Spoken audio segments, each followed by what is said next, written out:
Kararating lang ni Mr. Nahuli ngayon ay 9 pieces. Di ko alam kung ilang kilo yan, guys. July 20. Dito kami ngayon sa Orient Kai, guys. Fishing si Mr. Kami pa lang ang dumating. Yung isa kausap niya. Dati niyang nakakasama sa fishing. Ganda ng view dito, guys. Ayan, madalas nyo nakikita sa video. Kahapon, naka-cut siya ng 11 pieces mackerel, July 18. Kaya bumalik si Mr. dito, baka makahuli ulit siya. Kain na ako ng lunch ko, guys, kasi kailangan ko kumain dahil inom tayo ng gamot. Naghati kami ni Mr. Nakahuli na. Du skal lige gøre mig en tjeneste. Yeah. Hold den, mens jeg fylder vand i spanden. Nakahuli na si Mr. guys. Ayan. Inawakan ko lang kasi kukuha siya ng tubig dun sa ano. Ayan, o, gumagalaw pa.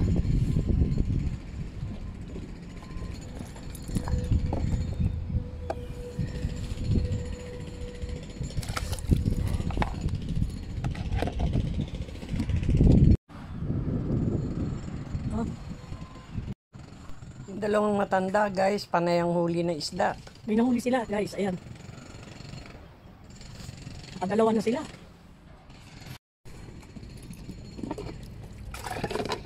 Dalawa na.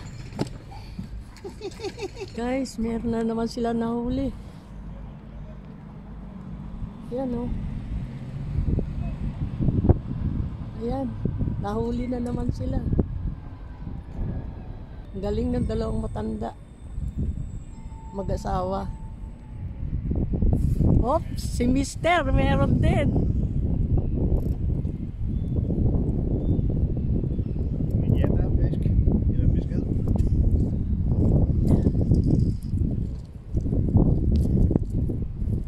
Yay! Pangatlo na namin, guys.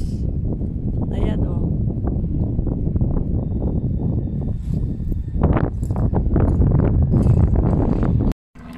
Yan, nakahuli ulit siya, guys. Patient repaid.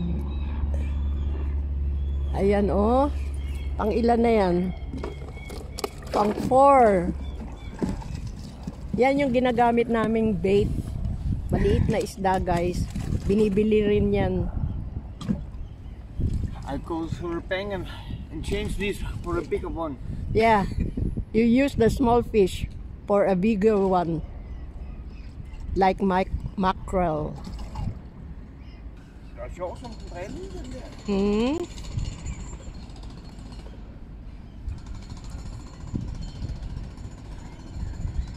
Guys, meron na naman ulit. Wow, hornfish! We don't like that. We use it for bait. Scat. Sa bait. Meron pa ring natitirang hornfish. Tapon. Maliit ang size. At saka ayaw ko yan. Ayaw ko ng garfish. Gusto ko rin sana mag-fishing, kaso si Mr. binabawalan ako. May nahuli ulit. Yeah. Yay! Dinostoa! Ang laki, guys, nahuli niya. Yung asawa niya wala.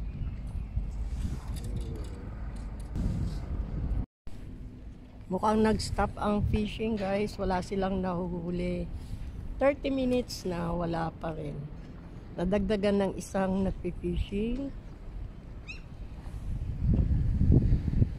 At saka medyo lumalamig na.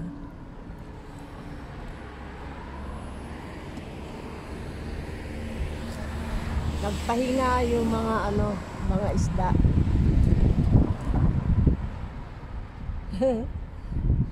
Kanina gutom na gutom sila, sabay-sabay silang dumating. Ngayon sila. Siguro nabusog na.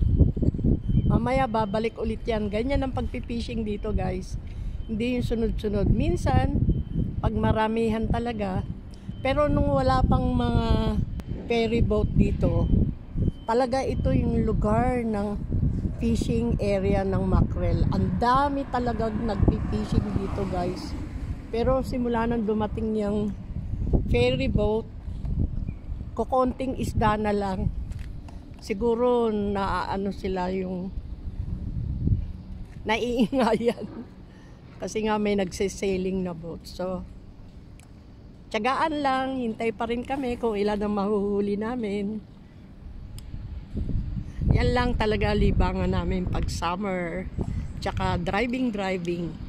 Kami nililinisan na ni Mr. yung isda.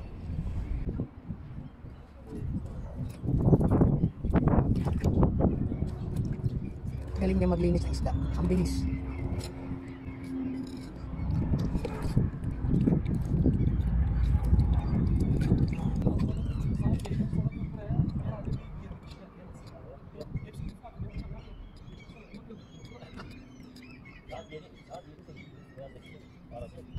Mukhang uuwi na kami guys kasi medyo lumalabig na rin at saka mahangin. Ito si Mr. nainitan. Ako naka-jacket pa na pang wind. Pauwi na kami guys. This for now. Thanks for watching.